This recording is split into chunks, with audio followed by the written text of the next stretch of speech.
Pasaka mažiesiems.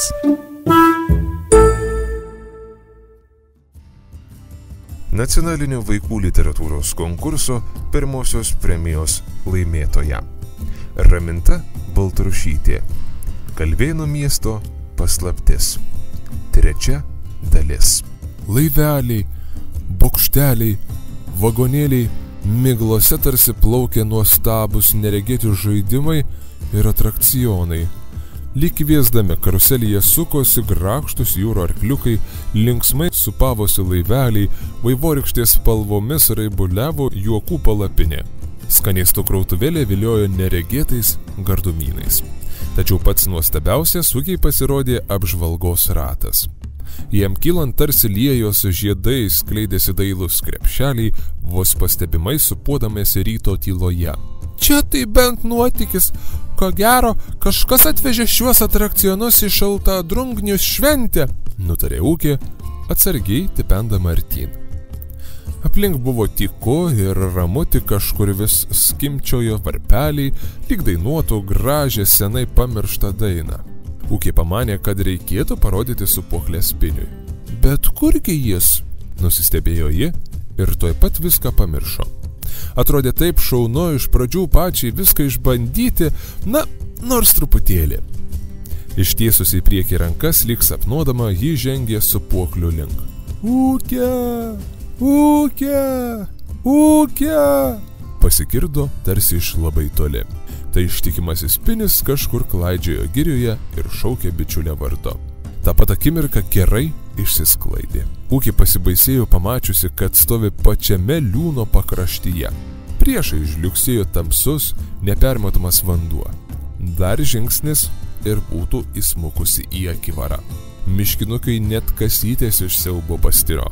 Atrakciono liūno viduryje vis dar supavos, skimčiojo ir viliojo, bet dabar jie jau atrodė it kokie kraupūs pastai.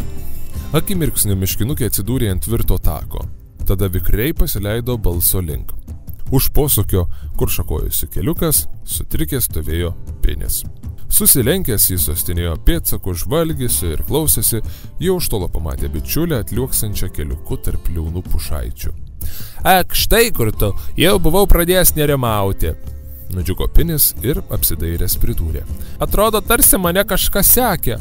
Ten atrakcionai ir spastai, ten pelkė, bėkime greičiau. Vos atgaudama kvapą šūktelėjo Ūkė. Pažvelgęs į ją, Pinis suprato, kad čia nei juokai. Miškinukai susikibo rankomis ir tyliai, netardami nė žodžio, nukūrė namo. Strioksoje per kupstus, kabarojosi per išvirtusius medžius, kliuvo už atsikišusių šaknų. Ūkė nė nepastebėjo, kur pametė savo nuostabiasias undinės kasas, kur pasiliko puošnieji ūkilės apdarai.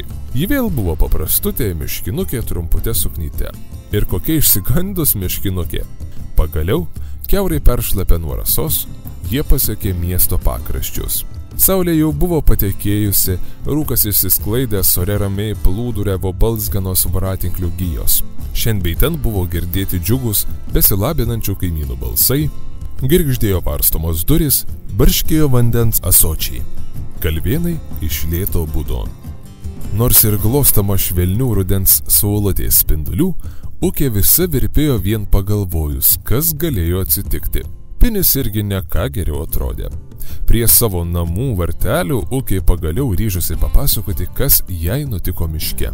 Tikrai keista, susimastė Pinis.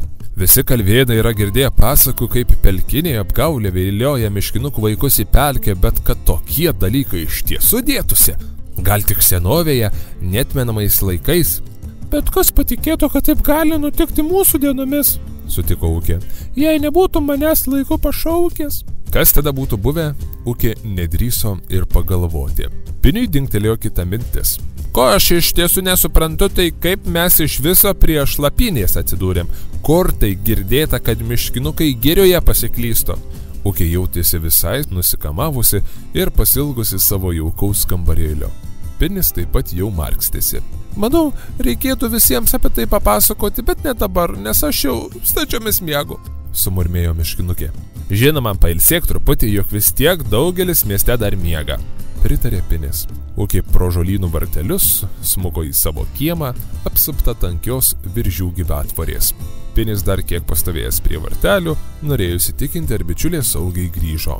Tik kai trobelėje išgirdo senelės Ukėlės balsą ir jis patraukė namo. Kai Ukė nubudo, buvo jau gerokai po pietų. Pro palėpės langelį įspindusi saulė šildė miškinukės kambarėlį. Miegaistai markstydamasi, Ukė stebėjo, kaip spindulių pluošte šoka dulkės, uodė malonius džiovintų žolynų, čiobrelių, ramunėlių, jonažolių kvapus. Senelė Ukėlė visą vasarą džiovino juos pastogiai. Visur tyku ir ramu. Matyt, ji bus viena pasilikusi namie. Iš slėnyje sklindančių garsų galima buvo spėti, kad didžioji mugė jau šurmuliuoja. Vadinasi, netrukus ir vaidinimas prasidės. Kažin, ar namie yra kas valgoma? Pamanė Ukė ir nuo šios minties galutinai išsibudino. Apačioje jos laukė Ukėlės košė, pravėsusi, bet pagardinta medumi, šalia stovėjo tošinės puodelis gaivios klevų sulos. Senelė Ukėlė labai rūpinasi savo anūkėlę. Neilgai trukus Ukė aikštėje įsimaišė į margaspalvę miškinukų minę ir išpūtusi akis dairėsi aplinkui. Baugus paryčio nuotykiai beveik buvo pamiršti. Vakarykštis miškinukas su kaukė buvo prapuodęs, niekur nesimatė ir Pinio sūnuko. Pagaliau Pinis pats ją susirado ir pasivedėjo į šalį. Smulkus jo veidelis atrodė susirūpinęs. Gal buvai sutikusi nuką? Paklausė bičiulis. Niekur jo nerandu. Nebuvau, bet argi jūs ne kartu? Nusistebėjo Ukė. Ne, po šventės mudu daugiau nebesimatėme. Skėstelėjo rankomis Pinis. Ukė paklausė, ar jis buvęs nuko namuose. Aišku, kad buvau. Ten pirmiausia ir nuėjau. Durys užsklęstos, tarsi jo jau nebūta grįžus. O jo šeiminykščiai? Dar paklausė Ukė. Pinis atsakė nieko iš nuko šeimos nesutikęs. Nukėnai, taip vadinosi nuko šeimos miškinukai. Į Kalvamiestį buvo atsikraustę visai neseniai. Prieš pat šventes jie nutarė aplankyti toli girioje pasilikusius giminaičius. Ketino grįžti iki Šiltadrungnių, bet, matyt, bus užtrukę kelyje. Nukas vienas liko rūpintis namais ir nieko čia keista. Miškinukų vaikai labai savarankiški. Vos paaugę, jie vieni kiek panorėję klajoja pagirę, susipažįsta su kitais miškų gyventojais, žaidžia, stebi ir mokosi. Grįžusiems namo miškinukų vyresnieji papasakoja įvairiausių istorijų. Ar tik nebus Nukas išėjęs į girę pasitikti saviškių? Svarstė Ukė. Mums nieko nepasakęs? Nukas taip nepasielgtų. Buvo tvirtai įsitikinęs Pinis. Gal jis žaidžia su mumis slėpynės? Svarstė Ukė. Jiedu leidosi į miestą ieškoti Nuko. Apžiūrėjo visas slaptas pamėgtas vieteles, netgi dar kartą abu nubėgo į Nuko namus. Durys, kaip ir anksčiau, buvo užsklęstos, dailios drožinėtos langinės kiek privertos. Ant saulės išildyto stogo tupėjo žiogelis ir smagiai sau čirpė. Saulė jau slinko vakarop, o bičiulio rasti nepavyko. Argi gali miškinukas imti ir pradingti savam mieste? Arba miške? Vis labiau nerimo Ukė. Vienintelė vieta, kur miškinukams sulankytis nederėjo, buvo šlapynės pelkė. Bet tai juk visi žino. Nukui ir į galvą nešautų prie jos artintis. Ir tada pradėjo grįžti paryčio prisiminimai.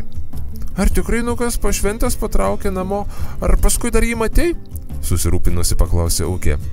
Ar negalėjo atsitikti taip, kad jis apsigalvojo ir pasuko tolyn į ošiančiąją girę ir galbūt netgi tuo pačiu keliu kaip ir mudu?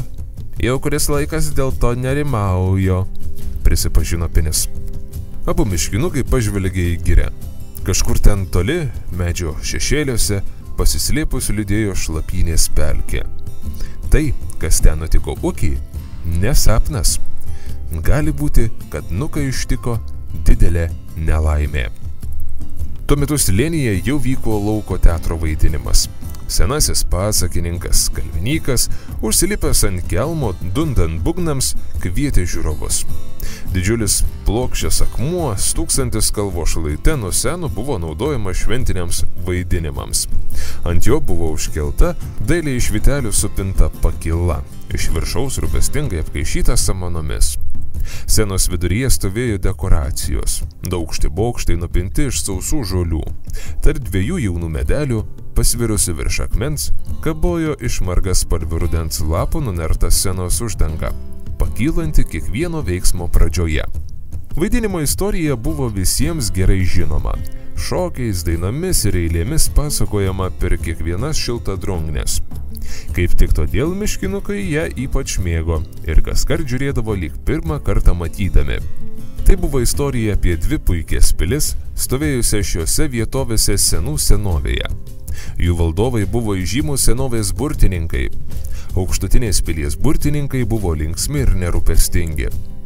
Būrė tik todėl, kad jiems labai tai patiko ir vis puošė, gražino savo pilį. Langai mirgėjo margaspalvėmis vaivorykštėmis, menėse straksėjo saulės kiškučiai. Sode augo nuostabios gėlės, o tvenkinyje plaukiojo auksinės žuvelės. Tuo metu žemutinės pilies burtininkai darėsi vis niūresni. Naktimis jie imdavosi pavojingų juodųjų kerų, o jų pilis vis labiau priminė tvirtovę. Dažnai jie priekaištaudavo aukštutinės pilies burtininkams dėl šių nerūpestingumo. Kas nutiko toliau, niekas gerai nežinojo. Gal kraštą užpuolė kiti priešai ar užklupo kitos negandos, o gal burtininkai paprasčiausiai nutarė pakeliauti po pasaulį. Galop jie apleido savo namus. Pilis stovėjo tuščios ir nykios. Aukštutinės pilies sodas netrukus sulūkėjo ir virto mišku, o pati pilis metams bėgant nunyko ir ilgainiui virto smėlio kopa. Pamažu jie apaugo samanomis ir įvairiausiais žolynais. Žemutinė pilis tuo pat metu pamažu smego gilyn. Sodas virto klaikia pelkė, ten, kur anksčiau stovėjo pilis, atsivėrė bedugnis akivaras. Maži miškinukai lapšinę dainuos, lapšinė dainelė prieš miegą, senovinė giesmė undinės kartos, nugrimzdus pilis tenai miega. Tokiais žodžiais baigėsi istorija apie dvi pilis. Kitu metu Ukė ne už ką nebūtų praleidusi progos dar kartą jos pasiklausyti, bet tik ne šį kartą. Nesenovės pasakojimai jai buvo galvoj. Įsikibus Piniui į ranką, jis spraudėsi pro margą miškinukų minę. Nukui gresia didžiulis pavojus. Reikia kaip mat visiems apie tai papasakoti. Pasakos tęsinį išgirsite kitą dieną tuo pat.